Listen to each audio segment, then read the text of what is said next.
What's going on, YouTubers? Hope y'all can see me pretty good. I got it makeshift setup right now. I've been posting videos in a while. For one, I've been working a lot, and for two, I've been sick. So I'm just getting better. You can hear it in my voice. Um, and the video I want to do today, I'm not really going to show the car because I show the car all the time. I just want to, kind of go over why it's so much hate on the Ecoboost Mustang. Um, First of all, it's a great car. A lot of people don't understand why the EcoBoost was made. The EcoBoost wasn't made to be a drag car. It was made for the economy. You know what I'm saying? For the everyday driver that wanted the Mustang, that wanted a little bit of performance, but really wanted more economy. And a lot of people rag on that, like, man, they made a four-cylinder Mustang. It's this, it's that, it's that. But I'm telling you, after owning the car for a couple months, I can tell you something. It's a very good performer. You know what I'm saying? I previously owned a 3.7 V6, and I had it modified and everything. And this car stopped pretty much outperformed it. You know what I'm saying? You get 310 to 317 horsepower. 320, 325 pound-feet of torque. And I tell you, this car is wonderful. The only drawback is you do have to run 93 premium octane to unleash the full potential of the car. But that's all I run in all my cars, 93 octane. So that really was a problem with me. But, a lot of the untrue facts about this car is they say it's slow, which is not, And they say once it gets to a certain range, it just drops in power. That's not true. You have to realize what the car is made for. Like I said before, it wasn't made for the drag strip. It's made for the economy and in-traffic power.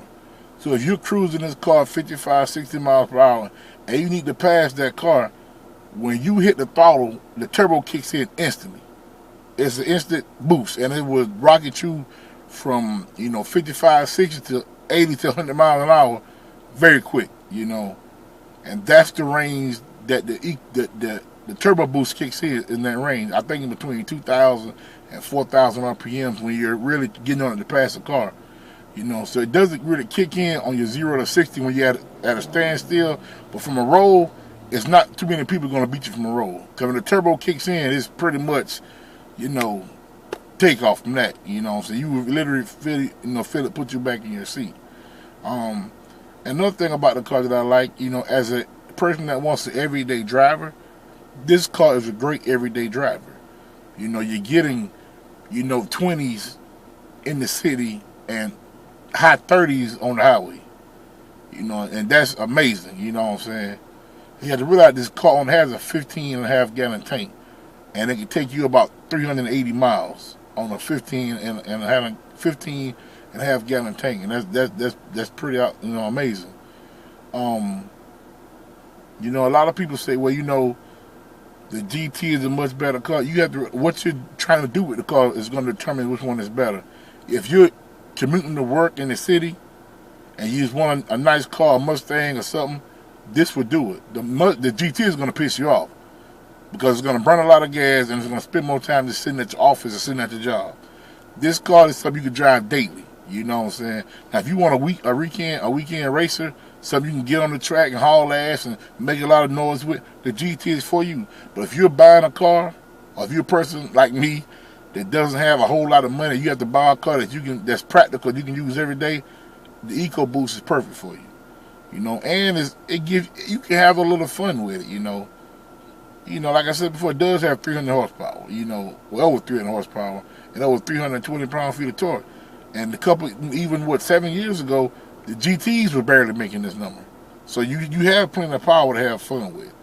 But you still have the economy to enjoy on a daily basis. You know what I'm saying? I just wish a lot of people would stop watching these videos of people that get in the EcoBoost for 30 minutes, an hour, do a 0 to 60 time, take it through the corner and say, oh man, it sucks. That's not true. You got to take it when people actually drive a car every day.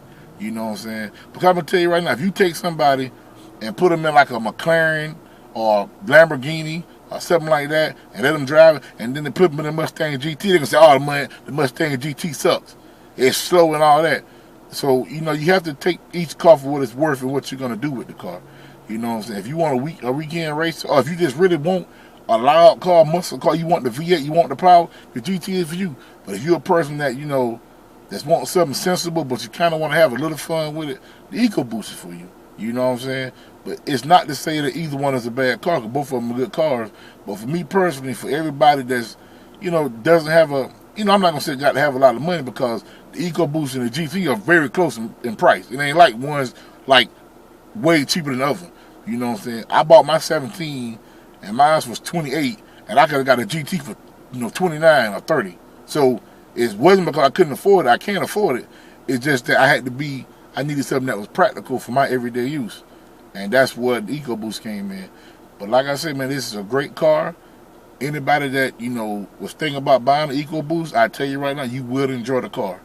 You know, if you never look up under the hood, you couldn't tell it was a GT other than the sound. You wouldn't know what it was. You know it's a Mustang that's pretty a pep and it's very fun to drive. Y'all stay tuned for more vids, and I got some vids coming up where I'm doing some modifications, and we're gonna keep this journey going. And I really appreciate y'all watching the videos. Peace out.